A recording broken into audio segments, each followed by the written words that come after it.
کے ساتھ جملہ عرض کر رہا ہوں کہ جسے مجتہد کی طرف سے راوی حدیث کی طرف سے اجازت نہ ہو وہ حدیث بیان کرنا حرام ہے اس کے لیے.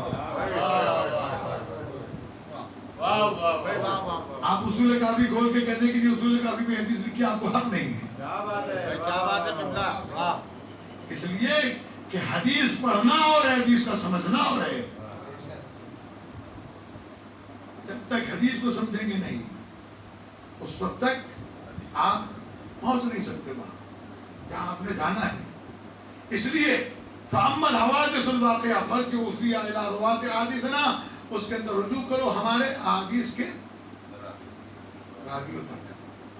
تو اسی جملے کے تحت میں کہا کرتا ہوں کہ ایسی 100 حدیثیں میں دکھاؤں گا جہاں معصوم نے راوی کے حوالے کیا ہے. ایک حدیث تم دکھا دو جس میں معصوم نے روایت کے حوالے کیا.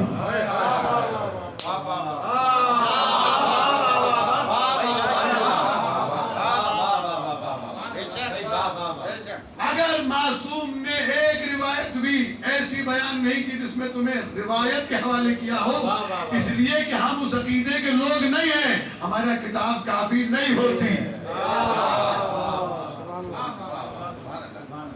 ہماری کتاب. اب مسئلہ یہ ہے کہ یہ تقلید کا لفظ کہاں سے آ گیا؟ تقلید کیا؟ تو میرے دوستو بہت سارے لفظ ہیں.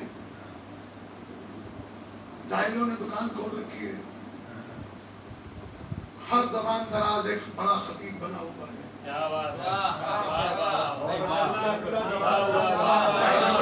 جملہ بہت اچھا ہے. ہر زبان دراز ایک بڑا خطیب بنا ہوا ہے. زبان درازی سے خطابت نہیں آتی.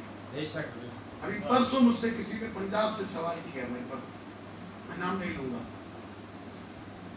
جس نے میرے پاس سوال کیا اس کا نام لے بھی دوں تو آپ پہچانیں گے نہیں. جس کے بارے میں سوال کیا وہ میں آپ سے بیان نہیں کروں گا. ایک جملہ ہے کہ انہوں نے منبر پہ کھڑے ہو کے یہ کہا، مرحوم ہیں وہ، کہ سورہ تغابن کی آیتیں ہیں کہ مومن وہ ہیں کہ وہ علی شہاداتہم قائمون، کہ وہ اپنی گواہیوں پر قائم ہیں. شہادت کی جمع ہے. شہادتیں 2، شہادات جمع. تو کہا جب تک 3 شہادتیں نہیں ہوں گی تو مومن کیسے بنے گا؟ تو میں ایک جملہ آپ کی خدمت میں عرض کر دوں، یہ میرا نہیں، یہ حضرت آیت اللہ العظمیٰ شیخ محمد مصطفیٰ جوہر اللہ مقامہ کا ہے. علامہ طارق جوہری صاحب نے مجھ سے خود بیان کیا تھا کہ اس آیت پر، اس شہادات کے اوپر میں نے مجلس پڑھی کھارا در میں، اور آ کے میں نے والد صاحب سے کہا کہ آج میں نے یہ نقطہ نکالا ہے. کہنے لگے ان کا چہرہ بگڑ گیا. کہنے لگے کہ اگر یہاں تم نے شہادات کے ذریعے سے 3 شہادتیں مراد لی ہیں تو اگلا جملہ ہے وَعَلَىٰ فُرُوجِهِمْ يُحَافِظُونَ، پھر تمہیں 3 شرمگاہیں ثابت کرنا پڑے گی.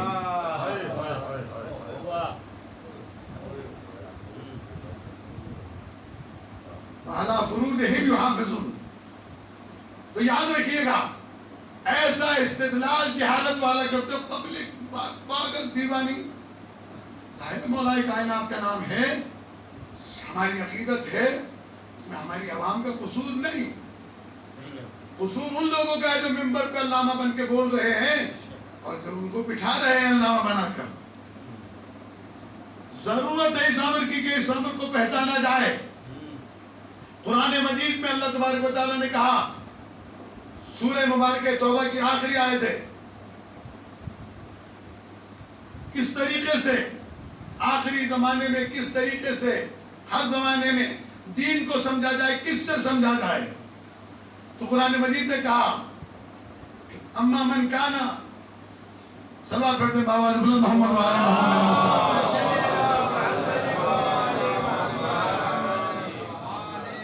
لولا نفر من كل فرقة طائفة منهم ليتفقهوا في الدين ولينذروا قومهم إذا رجعوا إليهم لعلهم يحذرون. تاکہ قرآن مجید کھول کے پڑھ لیجئے گا، سورہ توبہ کی آخری آیتوں میں سے ترجمہ پڑھیے گا پوری آیت کا کہ اللہ تبارک و تعالیٰ کہتے ہیں کہ ہر قوم سے چند افراد کیوں نہیں نکلتے کہ جو جا کر تفقہوا فی الدین، دین کو سمجھیں. سب نہیں، ہمیں ڈاکٹر بھی چاہیے، ہمیں انجینئر بھی چاہیے، ہمیں پروفیسر بھی چاہیے، ہمیں سب کچھ چاہیے. سب نہ جائیں، کچھ لوگ جائیں جو تفقہ فی الدین کریں، دین کو سمجھیں. وَلِيُنذِرُوا قَوْمَهُمْ إِذَا رَجَعُوا إِلَيْهِمْ لَعَلَّهُمْ يَحْذَرُونَ. پھر وہ واپس آ کر دین سمجھ کے اپنی قوم کو بتائیں کہ حلال کیا ہے، حرام کیا ہے، تاکہ یہ قوم اللہ کے دین پر قائم رہ سکے. یار اس سے زیادہ واضح آیت تو قرآن مجید کی اور کیا ہوگی. معصوم فرماتے ہیں. اور پھر یہ جو کہتے ہیں کہ فقیہ کہاں سے آ گئے، یہ فقہاء کہاں سے آ گئے. اگر میں فقہاء اور فقیہ کے اوپر حدیثیں پڑھنا شروع کر دوں تو آپ کو اور آدھی رات لگ جائے گی یہاں. لیکن میں صرف ایک حدیث پڑھتا ہوں بس، جہاں امام علی علیہ السلام نے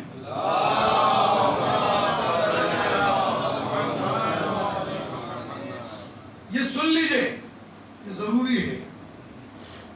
2-4 منٹ دیر صحیح. آپ تو گھر سے آتے آدھے گھنٹے کے سفر سے، میں 4 گھنٹے کا سفر کر کے آتا ہوں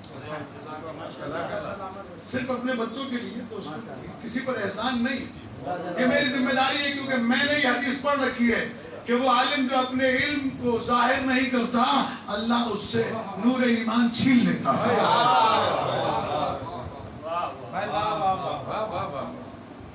میری ذمہ داری بنتی ہے، میرے بچے ہیں، میرے دوست ہیں، محبوب ہیں، مجھے پسند کرتے ہیں، میں آتا ہوں، کچھ خواستہ سنتے ہیں، کچھ ناخواستہ سنتے ہیں، بہرحال سبھی ہیں. صلوات بھیج دیں بابا نے بولا محمد و آل محمد.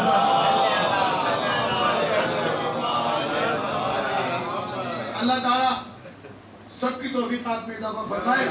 ذہن کو میری طرف رکھیے گا. 2-4 جملے سن لیجئے، یہ ضرورت کے جملے ہیں تو اس دور میں بہت ضروری ہے. کیوں؟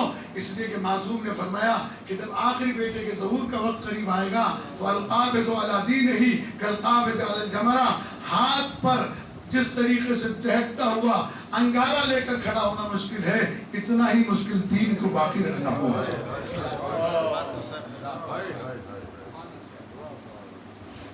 آدمی بہت سی برائیاں کرتا ہے، کبھی باپ کی وجہ سے، کبھی ماں کی وجہ سے، کبھی عزیزوں کی وجہ سے، کبھی سسرالیوں کی وجہ سے، کبھی پونسالیوں کی وجہ سے، کبھی دوستوں کی وجہ سے. لیکن یاد رکھیے دین بچانا، اگر دین نہیں بچا سکے تو سب کچھ بچا کر فنا کی طرف گئے، یہ باقی رہنے والا نہیں. امیر المومنین نے قرآن مجید پر پورا خطبہ نظر بلاغا کہ میں اس وقت میں نہیں پڑھتا، اگر میں تفصیل سے پڑھوں بس میں 2-4 جملے کہ مولا فرماتے ہیں کہ کتاب اللہ بین اظہرکم ناطق لا یعی لسانہ، یہ کتاب تو تمہارے ہاتھوں میں ہے، یہ ایسی بولنے والی ہے کہ جس کی زبان میں لڑکھڑاہٹ نہیں آتی ہے. یہ ایسی بولنے والی کتاب ہے کہ لڑکھڑاہٹ نہیں آتی، لکنت نہیں آتی.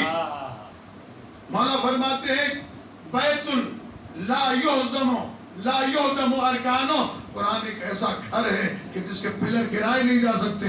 وَعِزٌ لَا يُحْزَمُ آبَانُ، ایسی عزت ہے کہ اس کے ساتھیوں کو کبھی ذلیل نہیں کیا جا سکتا، شکست نہیں دی جا سکتی. نور لیس معہ ظلمہ، قرآن ایسا نور ہے کہ اس کے ساتھ اندھیرا نہیں رہ سکتا. دواء لیس بعدہ داء، قرآن ایسی دوا ہے کہ جس کے بعد بیماری نہیں دیتی.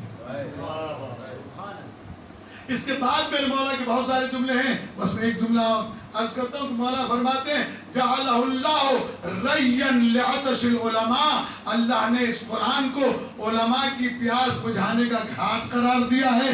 گھاٹ کہتے ہیں دریا پر پانی لینے کی جگہ کو.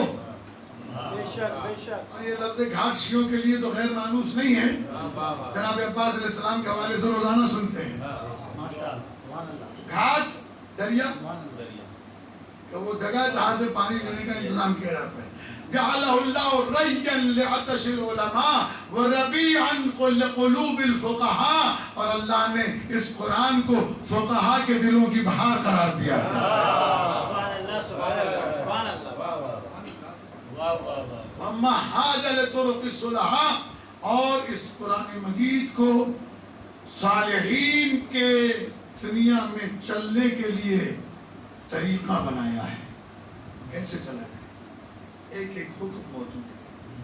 بس عزیزان گرامی، آخری اس سلسلے کی جو وضاحتیں ہیں وہ ضروری ہیں، اور ایک بات جو اسے عدیل نے کہی تھی جو پچھلی مجلس میں رہ گئی تھی، وہ میں اپنے بچوں سے بیان کرنا چاہتا ہوں کہ ائمہ اہل بیت علیہ السلام کے القابات کے حوالے سے، کہ کسی کو صادق کہا، کسی کو امین کہا، کسی کو کاظم کہا، کسی کو باقر کہا، کسی کو جعفر کہا، کسی کو صادق کہا، تو یہ تو الگ الگ القابات ہے۔ یہ ایسا نہیں ہے کہ باقی کے معصومین میں نہیں پائے جاتے، کہ ایک ہی صادق ہے باقی صادق نہیں، ایک ہی کاظم ہے باقی کاظم نہیں، ایک ہی عالم ہے باقی عالم نہیں، ایک ہی حلیم التبع ہے باقی نہیں، ایک ہی شجاع ہے باقی نہیں، ان کے 14 کے 14 کی صفات کبیرنا و صغیرنا سوا معصوم فرماتے ہیں، ہمارا چھوٹا ہو یا بڑا ہو سب برابر ہے۔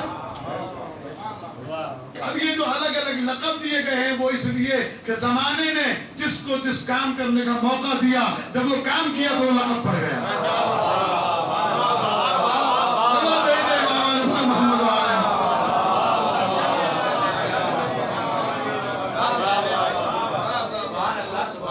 ہر امام کے زمانے کی کبھی زندگی رہی اور موقع ملا تو میں انشاءاللہ ائمہ اہل بیت علیہ السلام کی حکمت عملی بیان کرنا۔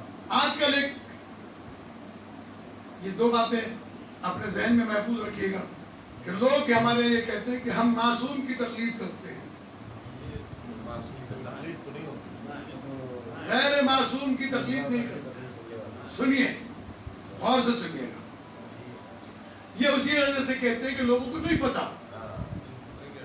نہیں معلوم کہ کس کے لیے کون سا لفظ استعمال کیا گیا۔ پہلی بات یہ یاد رکھیے گا کہ تقلید میں اور اطاعت میں زمین آسمان کا فرق ہے۔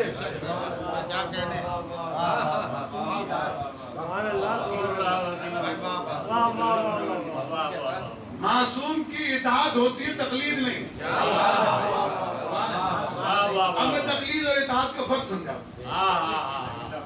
مثال دیکھیں، چونکہ مثال ذرا زیادہ یاد رہتی ہے۔ اس کمرے میں مثال کے طور پر آیت اللہ العظمہ سید علی سیستانی بیٹھے ہوئے، انہوں نے آواز دی، شبیہ الرضا سے میں نماز پڑھ رہا تھا۔ کیا بات ہے،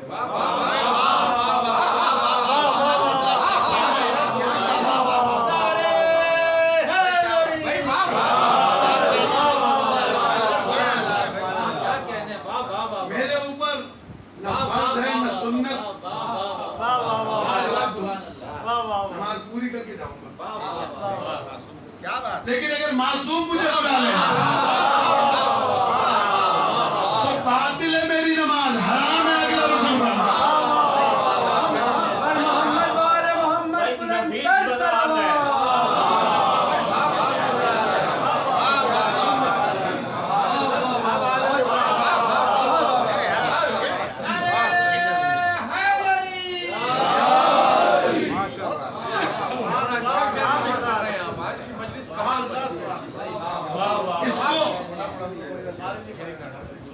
اس کو سمجھنے کی ضرورت ہے کہ معصوم کی تقلید نہیں ہوتی، بے شک بے شک، معصوم کی اطاعت ہوتی ہے، اطاعت واجب ہے۔ اگر امام آواز دے لیں تو نماز پڑھنا حرام ہے۔ عزیزان گرامی، باتیں بہت ساری میں نہیں جانا چاہتا، بہت سارے رخ کھلتے ہیں اور میں پڑھتا رہتا ہوں، لیکن ایک بات اور آپ کے لیے، تین چار دن سے ایک کلپ وائرل ہوا ہے کاظمی صاحب کا، جانوی شاہ کاظمی کے عارف شاہ کاظمی، تو انہوں نے بظاہر تو بڑی اچھی بات کہی، لیکن جاہل جب عزت کرتا ہے تو اس میں توہین کا پہلو ضرور رہتا ہے۔ میں بڑی معذرت کے ساتھ، اس کو لوگ پروفیشن جیلسی بھی کہتے ہیں، مجھے کوئی اعتراض نہیں۔ انہوں نے ایک جملہ کہا کہ نمائندہ ولی فقیہ ہیں علامہ سعید نقوی صاحب، کہا جب ہم سے کہتے ہیں جو نہیں مانتے نمائندہ ولی فقیہ، تو وہ کہتے ہیں کہ آپ بتا دیں کون ہے نمائندہ؟ کہ نمائندہ تو یہی ہے۔ تو جب رہبر نے ان کو اپنا نمائندہ بنایا ہے آپ کیوں نہیں مانتے؟ تو کہا اس لیے کہ رہبر مصلحت کا شکار ہے۔ تو اگر رہبر مصلحت کا شکار ہے تو تم کس کھیت کی بولی ہو؟ یہ توہین ہے۔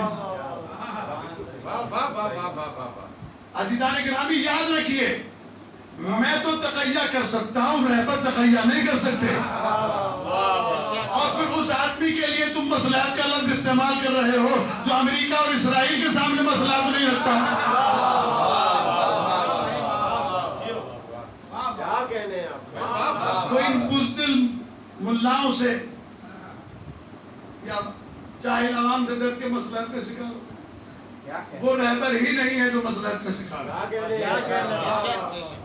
اور ایک بات یاد رکھیے گا، یہ صرف مولوی نہیں، کچھ لوگ ہیں وہ جو صرف عالم ہوتے ہیں، کچھ لوگ عارف ہوتے ہیں۔ ہر عالم عارف نہیں ہوتا، لیکن ہر عارف عالم ہوتا ہے۔ ہر عارف عالم ہوتا ہے۔ رہبر معظم سید علی خامنہئی عارف بھی ہیں۔ جزاک اللہ، ماشاءاللہ۔ اور اب ایک بات اور آپ کے سامنے عرض کروں، اس کو اسی مسئلے کو واضح کرنا چاہتا ہوں کہ جنہوں نے مصلحت کو اختیار کیا تھا انہوں نے کربلا میں حسین کا ساتھ نہیں دیا تھا۔